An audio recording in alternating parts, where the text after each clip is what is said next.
Hey everyone, Selena for Who is Jesus Today. I want to take out some time to highlight again the theme of the nature and the purpose at this point for this particular channel. The theme is John 3:16. For God so loved the world that he gave his only begotten Son, that whosoever believes in him, and that's important, will have eternal life, everlasting life. God gave himself for the world. That will be always the outlook. From all four corners of the earth is the outlook of this channel. So I like to put that out there. I also would say we as disciples of Christ need to go through scriptures and make sure people don't take out of context and misinterpret that, you can just say, I believe in Jesus, and so therefore I belong to Jesus. No, it isn't true. You cannot just say you believe, you think he was a nice man, he did good works, he was, for the social cares of society. No, Jesus was not a social justice warrior. You can't put Jesus in that category. Okay, I'll speak more about the issue of social justice dynamics a little later now. But I want to say that we need to know this belief comes in our heart when we acknowledge that we have sinned against God, that we're on the wrong side with God, but God wants to bring us on the right side with him. That God did not have to choose to redeem us. He didn't have to even choose to create us, but he did. And he gave us the will to do right and wrong, and that will also remains with us even now, each and every one of us. So what we choose does make a big difference. We were not programmed to just be told and filter in like a robot on what to do and think. We were made in the image of God. There are some similar traits. Just like God is a creator, he created us, humankind, mankind. Do you like humankind better out there? Okay. Some ladies, humankind. He created us, okay, to also be people who can create and make decisions and have choices. And so, yes, but we made the wrong choice. We, our parents, from our origin. Doesn't matter how you look today or what a country or a culture you and I belong to, we begin with the same parents. We really do. And then there was a spreading out into the regions, and people begin to adapt and look differently, and there's the environmental factors that are involved with that and for survival. And some even believe that the children of Adam and Eve began to start to be mixed people from the very beginning, and they began to spread out. And so I don't know, I can say it was God's design that we will all be different kinds of people and look different kinds of ways. Okay, how we handle that as a society obviously has been a problem with, say, all of us, right? But that's just the truth. Our parents are Adam and Eve. Okay, yes, it doesn't matter about any other parts of the world where we are coming from. That's just the truth. We belong to the human race. Okay, we're not a part of the cat family, the dog rat family, the bear family, whatever family. Okay, of the gorilla family. No, we belong to the human race. Right. And I'm not concerned a lot with how the first parents look so much. We all know how we look today, right? Okay, so yeah, that's the way that we say ration things here. Okay, that's our human reasoning, as well as say the spiritual dynamics that we intend to flow in here. Now, apart from that, I would like to say, too, there's only one gospel. There's only one gospel.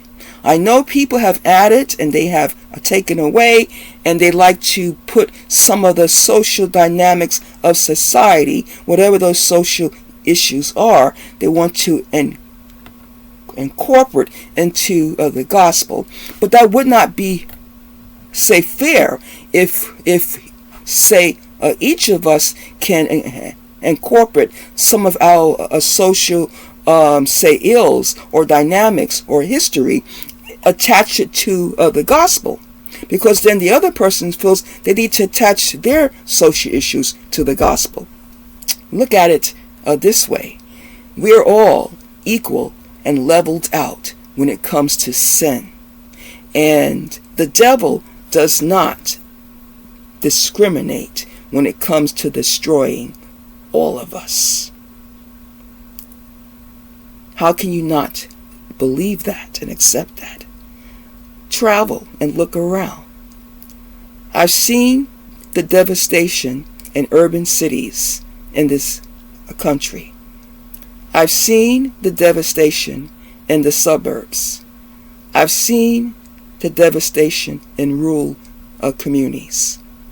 I've seen the devastation across populations and groups of people around the world.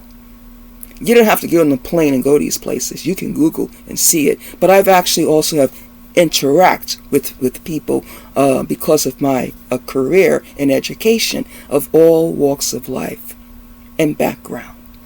I've seen the devastation of the rich and those who live in poverty.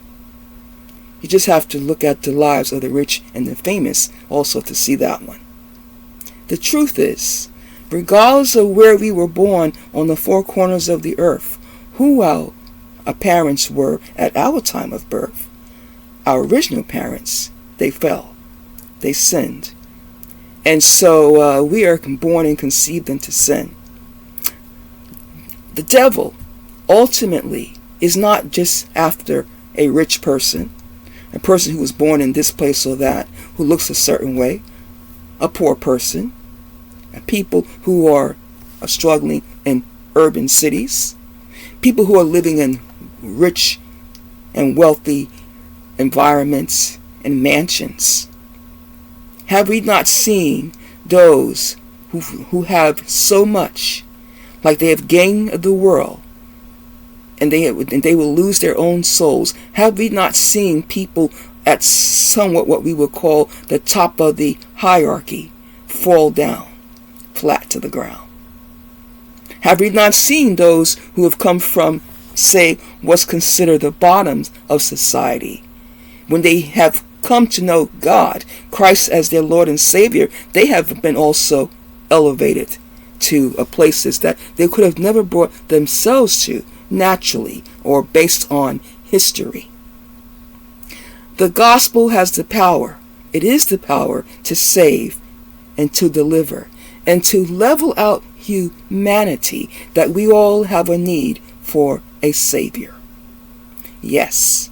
And in that, yes, how we open up and share the gospel too, of course, the methods need to be applicable to, at times, certain issues and struggles that some communities might be, say, facing.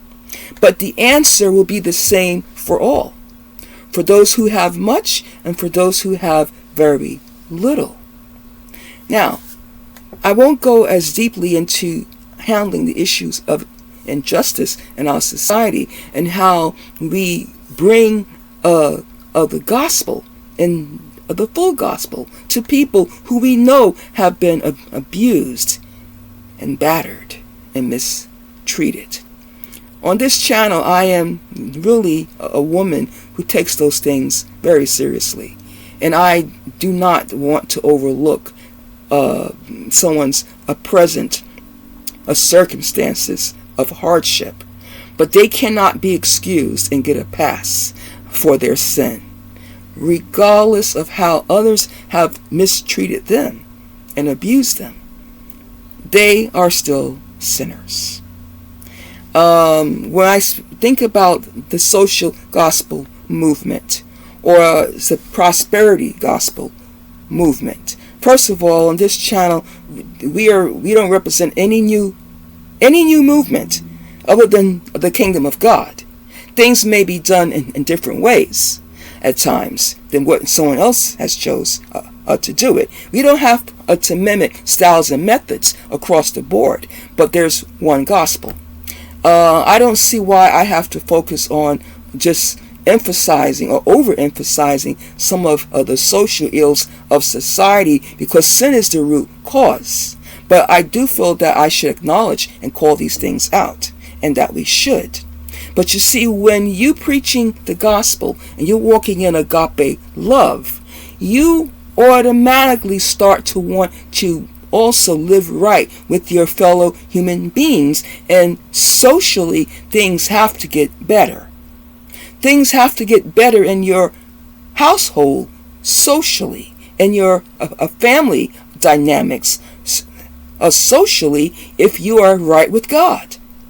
Not going to be all smooth and rosy all the time, but the social dynamics of society in any community or a person upgrades the more people in that region know God. It will not be a utopian. A church will be a great church, not just because of great preaching, but because of the truth of the gospel, that people's hearts will be changed and they will start to treat each other better and even treat themselves better. So that's my idea of the social gospel. The gospel is of the gospel. It's supposed to infiltrate our social problems. Yes and amen. Okay, prosperity. Well, God has promised us that we will have abundant life in Christ. Abundance is not always just things and materialistic things. Not for me. Not on this channel. I thank God if I can get to something. I'll tell you, I like clothes. I'm kind of like a fashionista, okay? But in modesty, I like a new dress, okay? But I want to say, I'm to live in a clean and comfortable home. Doesn't have to be, say, lots of luxury or a mansion. But yeah, I also want some comfort. There's nothing wrong with really wanting that, but some of us are in a better place to obtain that than others. So prosperity isn't going to be the same across the board of humanity. People in some parts of the world will never have a lot of, say, possessions, or great homes, or mansions, or lots of clothing, and some can even hardly eat for full, say, meals in a day. But some of those people are strong in God, and they love Christ, and they do have abundant life because they have abundant peace over the circumstances. So when it comes to the gospel of being social, get our hearts right with God. Our social systems and dynamics will upgrade. When it comes to having prosperity and abundance, well, that has to be also in us. We have to be people that are full and rich of God's peace, love, and joy. That is abundant living. And sometimes in that abundance, we are blessed with, yes, with great homes, with land, etc. Okay? So I will talk about this more in depth. But I wanted to give you an update out there on what's the theme and how we go with this channel and how we flow in Christ. You can like and subscribe. Until next time, Shalom.